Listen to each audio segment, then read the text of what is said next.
அஸ்ஸலாமு அலைக்கும் வரஹ்மத்துல்லாஹி தஆலா வபரகாத்துஹு. அல்ஹம்துலில்லாஹி ரப்பில் ஆலமீன் வல் ஆகிபத்து லில் முத்தகீன் வஸ்ஸலாத்து வஸ்ஸலாமு அலா சய்யதினா முஹம்மதின் வ அலா ஆலிஹி வ அஸ்ஹாபிஹி அஜ்மஈன். கண்ணியமிக்க இஸ்லாமிய நல்லடியார்களே, பல்லாக்கு தொலைக்காட்சியின் மூலமாக புனிதமிக்க இந்த ரமலானில் பல்வேறு செய்திகளை நாம் தொடர்ந்து கேட்டுக்கொண்டு வருகிறோம். அல்லாஹ்வுடைய அருளால் இன்றைய சிந்தனையில் பத்ரு சுஹதாக்களை பற்றியும் பத்ரு போர்க்களத்தின் நிகழ்வுகளை பற்றியும் உங்களுக்கு தெரிவிப்பதற்காக வேண்டி இன்றைய உரையை நாம் அமைத்திருக்கிறோம். பெருமக்களே, இந்த மதிப்பிற்கும் மரியாதைக்கும் உரித்தானவர்களாக இந்த சஹாபிகள் இருக்கிறார்கள். அல்லாஹ்வுடைய ரசூலுக்கு கட்டுப்பட்டவர்களாக அவர்களுக்காக களத்திலே நின்றார்கள். உயிரை துச்சமென மதித்து களத்திலே நின்றார்கள். எந்த அளவுக்கு அவர்கள் இந்த களத்திலே நின்றார்கள் என்பதற்கு மெய் சிலிர்க்க வைக்கிற வரலாறுகள் நமக்கு முன்னால் இருக்கிறது. பத்ரு போர்க்களம் தொடங்க இருக்கிற சந்தர்ப்பத்திலே பெருமானார் ஸல்லல்லாஹு அலைஹி வஸல்லம் அவர்கள் மேட்டின் மேல் ஏறி நின்று பார்க்கிறார்கள். எதிரிகள் தயாராகி ஒரு 3 நபர்கள் முன்னாலே வெளியிலே வருகிறார்கள். ஸல்லல்லாஹு அலைஹி வஸல்லம் அவர்கள் முஸ்லீம்களுடைய தரப்பிலிருந்து ஒரு 3 நபர்களை ஸல்லல்லாஹு அலைஹி வஸல்லம் அவர்கள் அனுப்பி வைக்கிறார்கள். உத்துபா இருக்கிறார், ஷைபா இருக்கிறார், இன்னொரு எதிரி தரப்பிலிருந்து வந்த ஒரு காஃபிர். 3 பேர் நிற்கிறாங்க. முஸ்லீம்கள் தரப்பிலே போன 3 பேர் மதீனாவினுடைய அன்சாரிகள். உத்துபா கேட்டான், நீங்கள் யார்? நாங்கள் மதீனாவை சார்ந்தவர்கள். இப்போ உத்துபா சொன்னான், உங்களுக்கும் எனக்குமாக எந்த சண்டையும் இல்லை, எந்த தகராறும் உங்களுக்கும் எனக்கும் இல்லை. நாங்கள் வந்தது எங்கள் ஊர்க்காரர்களை சந்திப்பதற்காக. எனவே நீங்கள் போய்விட்டு எங்கள் ஊர்க்காரர்களை அனுப்புங்கள். அப்பொழுது நபிகள் நாயகம் ஸல்லல்லாஹு அலைஹி வஸல்லம் அன்னவர்கள் ஹஜ்ரத் உபைதா ரலியல்லாஹு அவர்களை எழுப்பினார்கள். நீங்கள் போங்கன்னாங்க. ஹஜ்ரத் அலி ரலியல்லாஹுவை எழுப்பி அனுப்பினார்கள். ஹஜ்ரத் ஹம்ஸா ரலியல்லாஹுவை எழுப்பி அனுப்பினார்கள். இந்த 3 பேரும் அந்த 3 பேரை சந்தித்தார்கள். இந்த சந்தித்ததற்கு பின்னாலே உபைதா ரலியல்லாஹு அவர்கள் களத்திலே நிற்கிறார்கள். அங்கே ஒருவரை கொலை செய்து விட்டார்கள். எதிரி தரப்பிலிருந்து இவரை தாக்கிய பொழுது இவர் மீது ஒரு வெட்டு விழுந்தது. கால் பகுதியிலே விழுந்த வெட்டு அவருடைய எலும்பினுடைய மஜ்ஜை வெளியிலே தெரிகிற அளவுக்கு இருந்தது. நடக்க முடியாத சூழ்நிலையிலே உபைதா ரலியல்லாஹு அவர்கள் எதிரியை கொன்றுவிட்டோம் என்கிற அந்த சந்தோஷத்தில் பெருமானாரிடத்தில் திரும்பி வருகிற பொழுது பெருமானாரின் மடியில் இருக்கிறார்கள். கால் மஜ்ஜை வெளியிலே தெரிகிறது.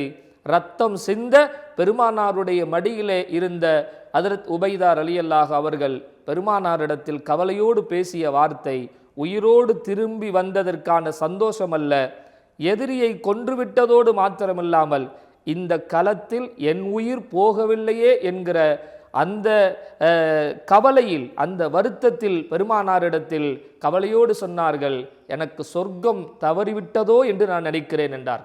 காரணம் என்ன தெரியுமா? ஒரு சஹாபி வந்தார் பத்ர் களத்திலே. சஹாபி வந்து கேட்டார், இந்த சண்டைக்கு போகிறதுனால எனக்கு என்ன கிடைக்கும்? இந்த யுத்தத்திலே கலந்து கொள்வதால் எனக்கு என்ன கிடைக்கும்? பெருமானார் சொன்னார்கள், இந்த யுத்தத்தில் கலந்து கொள்வதால் உனக்கு சொர்க்கம் கிடைக்கும். உடனே அவர் கலிமா சொல்லிவிட்டு நேராக களத்திற்கு போனார்.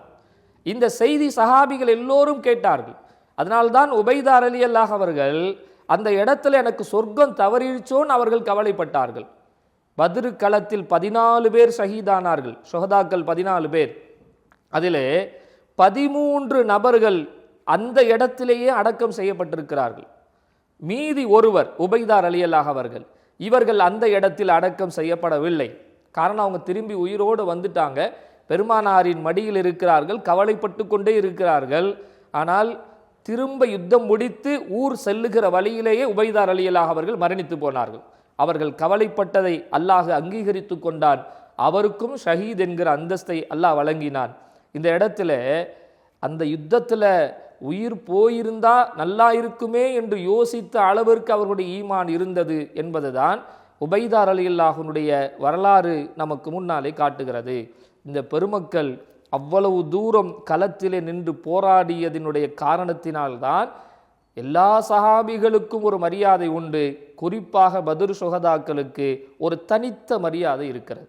உயிரை விடுவதற்கு தகப்பனும் மகனும் போட்டி போட்ட வரலாறு இந்த பத்ர் களத்தில் மாத்திரம்தான் உண்டு. சஅத் இப்னு ஹைஸமா ரலியல்லாஹு அவர்கள், சஅத் அவர் மகன், ஹைஸமா தந்தை.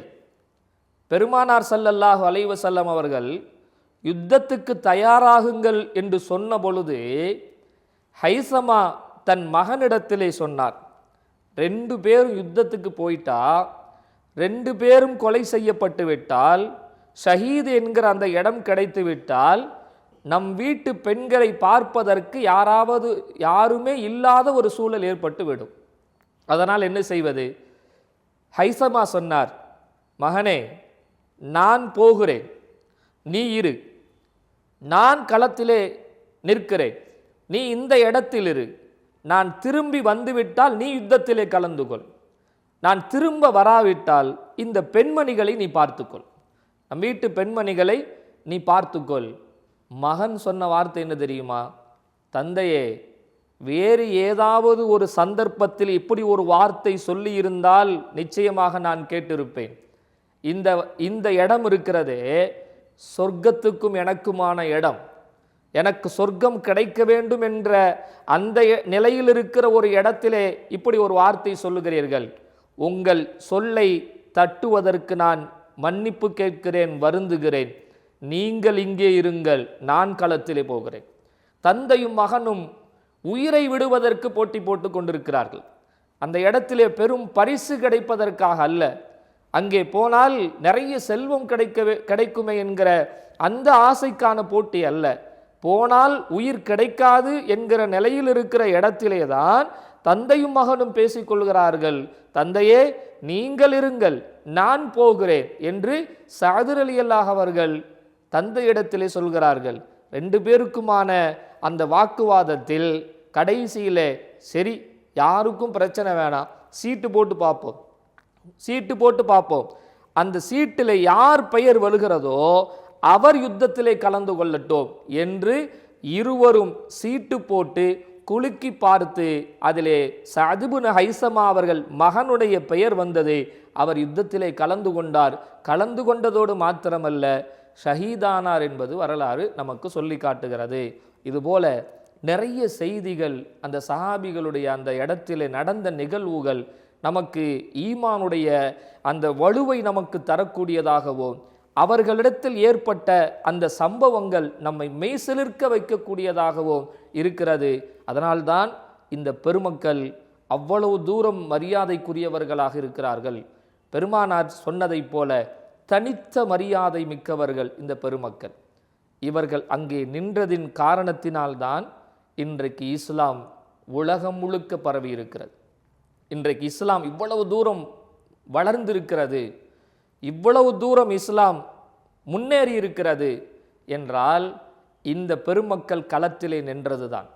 ஸல்லல்லாஹு அலைஹி வஸல்லம் அவர்கள் தன் தோழர்களை களத்திற்கு அனுப்புவதற்கு முன்னாலே ஒரு துவா செய்தார்கள். இறைவா, இந்த சிறு கூட்டம் தோற்கடிக்கப்பட்டால் அல்லாஹ் என்று சொல்வதற்கு இந்த பூமியில் ஒரு நபர் கூட இருக்க மாட்டார்கள், உன்னை வணங்குவதற்கு யாருமே இருக்க மாட்டார்கள். பெருமானாரின் துவாவின் மறுபுறம் நமக்கு வருகிற செய்தி என்ன தெரியுமா? இஸ்லாத்தின் வெற்றி வேண்டுமானால், முஸ்லீம்களுக்கான வெற்றி அல்ல, இஸ்லாத்திற்கான வெற்றி வேண்டுமானால் இந்த களத்தில் நிற்கிற 313 பேர் வெற்றி அடைய வேண்டும். இந்த சஹாபிகள் அவர்கள் வெற்றி பெற்றவர்களாக இருக்க வேண்டும். அப்படி வெற்றி பெற்றால்தான் இஸ்லாத்திற்கான வெற்றி. நாம் வரலாற்றிலே பார்க்கிறோம், ஆங்காங்கு நடக்கிற சில யுத்தங்கள், சில சம்பவங்கள் முஸ்லிம்களுக்கு பாதிப்பை தரக்கூடியதாக இருக்கலாம், முஸ்லிம்களுக்கு ஏதாவது ஒரு வகையில் தீங்கு இழைத்ததாக இருக்கலாம். ஆனால் இந்த யுத்தங்கள் எல்லாம் சொல்வது என்ன? முஸ்லிம்களுக்கு பாதிப்பு, முஸ்லிம்களுக்கான தோல்வி, முஸ்லிம்களுக்கான ஒரு தீவை, இவ்வளவுதான். ஆனால் இஸ்லாத்திற்கான பாதிப்பு அல்ல, இஸ்லாத்திற்கான தீமை அல்ல. இஸ்லாம் வளர்ந்து கொண்டே இருக்கிறது, இஸ்லாம் ஜொலித்து கொண்டே இருக்கிறது.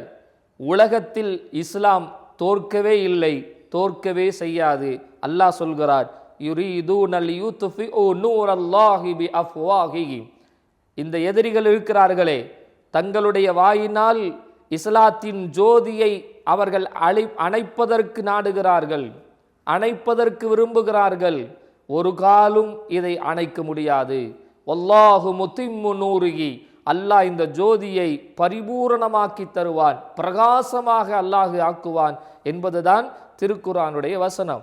அதனால் இஸ்லாத்திற்கு என்றைக்கும் தோல்வி கிடையாது.